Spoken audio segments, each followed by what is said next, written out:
Hey, this is Marty McNair from the KOBY Blueprint, where we focus on confidence, courage, and self-advocacy unleashed. Today, my guest is Isiah Wright. How you doing, Isiah? Thanks for joining us. I'm doing good. Thanks for having me. Good. So, Isiah, one of the things that we talk about today's topic is confidence and resilience, right?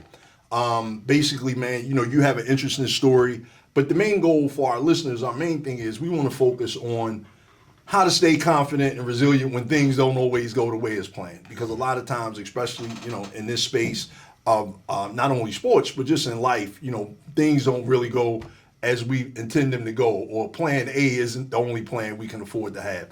So tell us a little bit about who you are, what's your story, and how you got to University of Maryland. Yeah, so I started playing football when I was 5, and it's been something that I've, looked back on and relied on for honestly my whole life. Competed my way up through high school, won a state championship my senior year in high school at St. Peter's Prep. After high school, I went to Rutgers, and I spent 2 years there. Didn't see the field, but I learned a lot, and I, got a lot of training in. And so after those 2 years, I transferred to the University of Buffalo, and I saw the field there, and I performed well, and gained a lot of relationships over there. And then after that, I entered the portal, and Coach Locks and Coach Brads hit me up, and fell in love with Maryland. Got it. So when you say you didn't see the field, right, what exactly does that mean? And most importantly, how do you stay confident in, I know I got it, I know I have something to offer, I have something to contribute, I'm a value to the team. How does that work? How do you feel? How do you stay focused when it comes to that? Yeah, so not seeing the field means being on scout team. And honestly, when you're on scout team, you kind of just feel like you're, serving other people, and you're not really reaping the benefits at all. And it can be a dark place for you. But I think what helped me get out of that situation was preparing while I was there, and not just sitting in the back and not trying to be involved and being all woe is me. I really used those years to develop myself mentally and physically, and to get back and be able to be on the field right in the future. Got it. So even in the process of that, you stayed confident that you had some value. What did it look like in regards to just being resilient in regards to that? Just making sure that I wasn't wasting the day. You know what I'm saying? Like every morning or every night, just being able to say, okay, did I do everything? Did I control everything that I could control today? Got it. And if I could say yeah, then I could sleep at night. If no, then the next day I got to do something better to improve myself and reach my full potential. Got it. So Isiah, you played at Rutgers. You didn't really see the field that much. You transferred to Buffalo. How was the Buffalo experience? Buffalo experience was great. Got it. Great people there. Okay. I still got relationships down there. Great coaches, great teammates. The school is amazing. Obviously, not playing at Rutgers, I definitely had a battery on my back. So when I got on the field, I wanted to make sure that I put good stuff on tape. Especially playing Maryland my first year at Buffalo, and then playing Wisconsin. Those are still Big Ten schools, so I knew that the school that Rutgers was going to be watching that film right in the future. Got it. So wanted to make sure, just for my legacy and for the plans after college, that I put great things on tape. You know what I'm saying? So you just said something significant when you talk about legacy and you talk about after college, right? Because I think that young people really think that you're going to play sports forever, right? And again. It's like, okay, the main goal, and I tell parents this all the time, as a parent, when we're looking at colleges and all these different things, as a parent, we need to be thinking about the fifth quarter, right? So I know for me, when we chose Maryland as Jordan chose Maryland for one reason, but his mom Tanya and I, we made a collective family decision based off the fifth quarter, right? And this is what I tell parents all the time, our job is really need to be making a collective decision as a family for life after sports. Yeah. Because, we already know the percentages of young people that get to one level. Most kids, one of our guests recently was saying how, she wanted to go D1, but you only 5'5". So as a basketball player, you didn't go D2, but again, you may wind up at a D3 school, but again, you're still playing, but again, you were having fun, you were getting your experiences along the way. So now here we are. You went to Rutgers, you went to Buffalo, now you're here at Maryland, right? So tell me, this is where resilience comes in at some more, right? Tell me what's your experience and what's happened to you since you've been in Maryland. Yeah, so I got here and definitely had plans to obviously play, and really just help my teammates, help my coaches reach the goals that they wanted to reach. You know what I'm saying?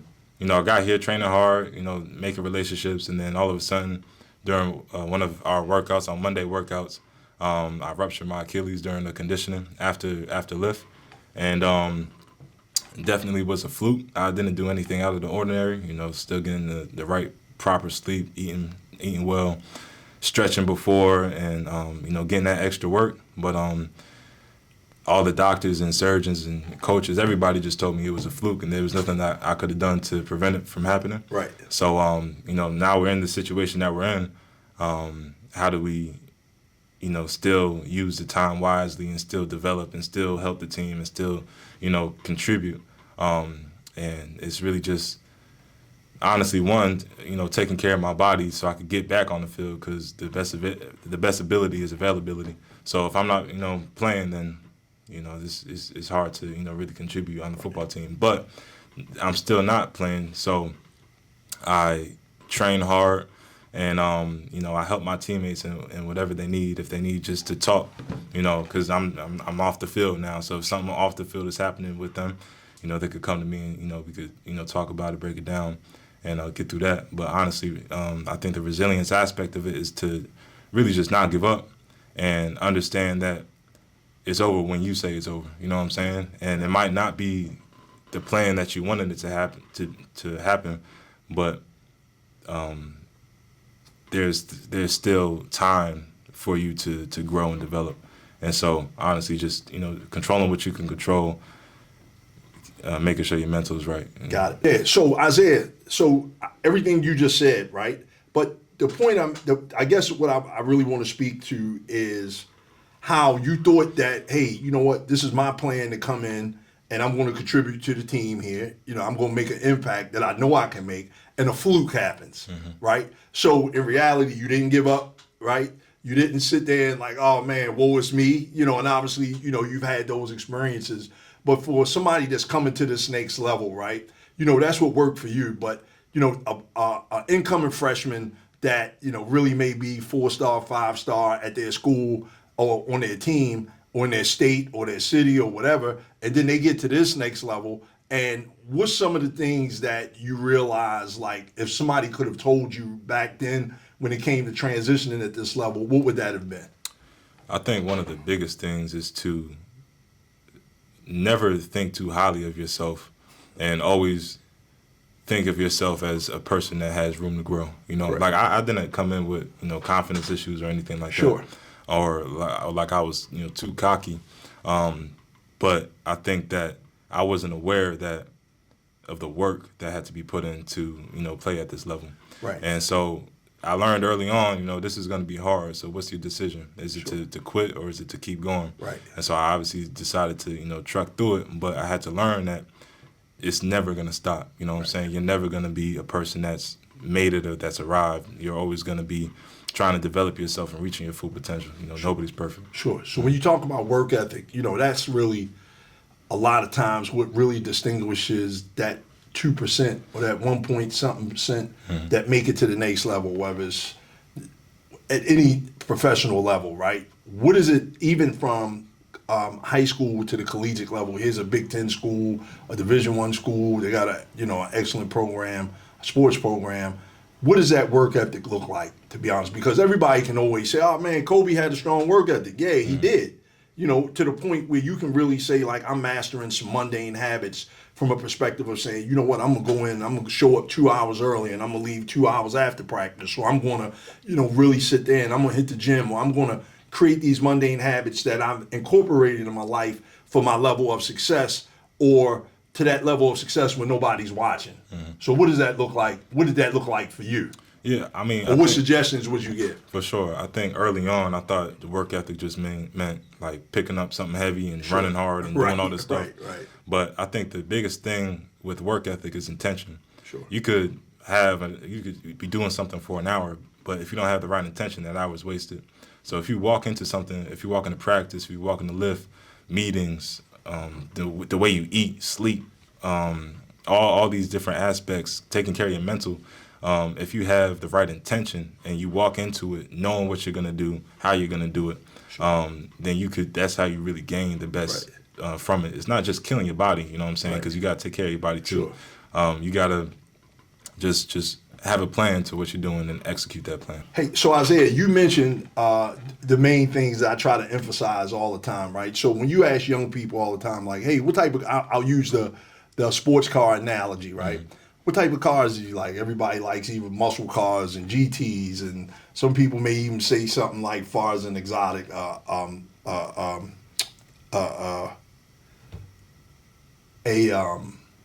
Ferrari or Aston Martin or Corvette. But the thing is, premium gas goes into those cars, right? And, nowadays, especially when you talk about sports injuries and all these different types of things, and, we're in a business where, unfortunately, we deal with the sports tragedies more so than anything else. So for us, a lot of times, really, now that high schoolers are at an age where, unfortunately, there's a lot of young high schoolers that may be passing. One is too many, but again, we as a organization, as a community, we got 21,000 high schools across the nation. You got 8 million student athletes that are currently enrolled in high school sports right now. And a lot of times, how significant is it that now we try to emphasize that student athletes have to take care of their own bodies, right? You can't put 87 in that premium car and expect premium results. Can you speak to that? Yeah, man. I think you get in what you get out what you put in. You know what I'm saying? So I think that if you could figure out, or if you could learn early on what it takes to eat properly, what it takes to stretch, what it takes to, have meeting times with your coaches, and just to do the things that other kids aren't doing, I think you're going to put yourself at a real advantage there. I think. No, you go ahead. You're a professional. I mean, hey, you at this level. I'm not. No, I feel like honestly, the biggest difference for me with the other guys that I've played with growing up, just even as a kid, was that I took everything seriously, and that it really starts with school too. You know what I'm saying? You can't just put your best foot forward in everything that you're doing. Sure. And you're going to reap some benefits. So it's not about just saying, you know what, I'm going to go in the gym and lift. Mm-hmm. It's about getting the proper amount of rest. Mm-hmm. It's about taking care of your mental. It's about taking care of your physical. You're eating the right food. You ain't up drinking a whole bunch of sugary stuff. Sometimes I was with a friend of mine. We were just talking yesterday, and somebody had asked me something about some junk food on the weekend. I'm like, heck yeah. Mm-hmm. I can't wait for that one day to eat something, if in moderation, like some wings or some french fries or something. But during the week, hey, I know what I'm trying to do to maintain my health. So I already know, like, I can't eat these types of foods during the week in moderation. So I'm trying to do the thing in regards to that. You know what I mean? So, that's very, very important when it comes to that. So, even in regards to next level, right? You got to the next level. You got to a couple schools. This is your third school. A fluke happened, right? A fluke happened. You're staying resilient, right? What's something that you wish you had known in high school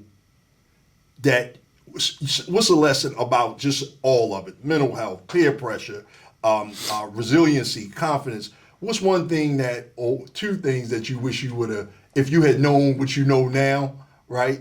What would that have been? I think to make the transition a little smoother. Yeah, I think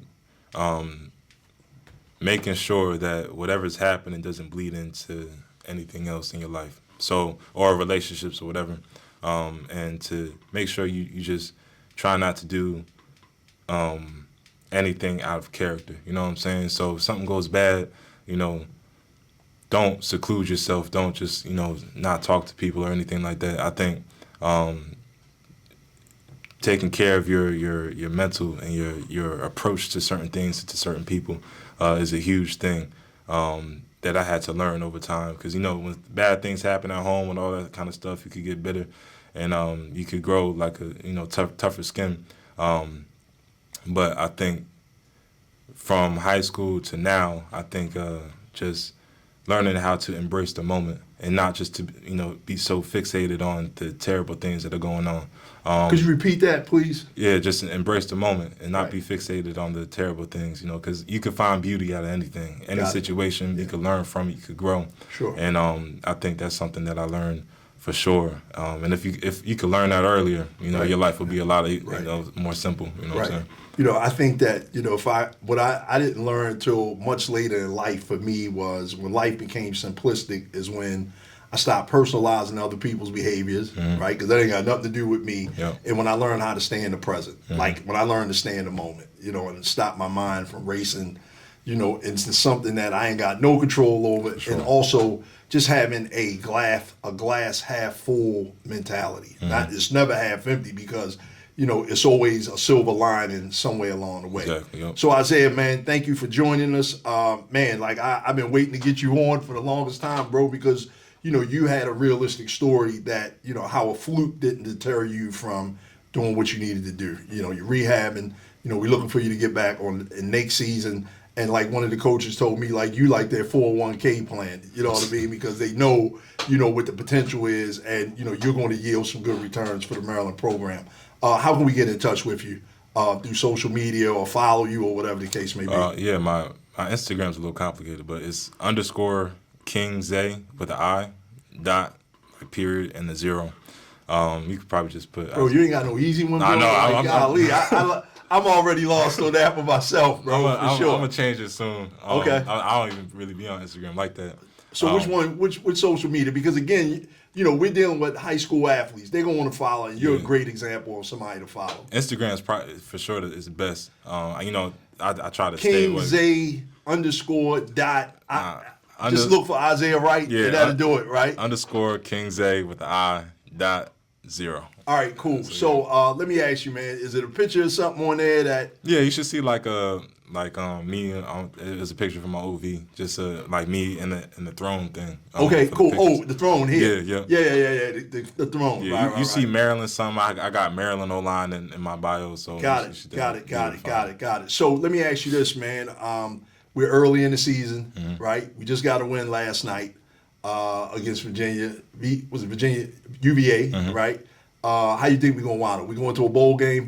Man, the sky's the limit for this team. It's all on our hands. I totally agree. So we'll be singing the Maryland song all the way through. Yes, hey, Isiah, thank you for joining us. Family, I'm Marty McNair from the KOBY Blueprint, Confidence, Courage, and Self-Advocacy Unleashed. Follow us at our YouTube channel, our Jordan McNair Foundation YouTube channel to see the full live videos of this, and be on the lookout for the KOBY curriculum coming to your school soon. Thank you.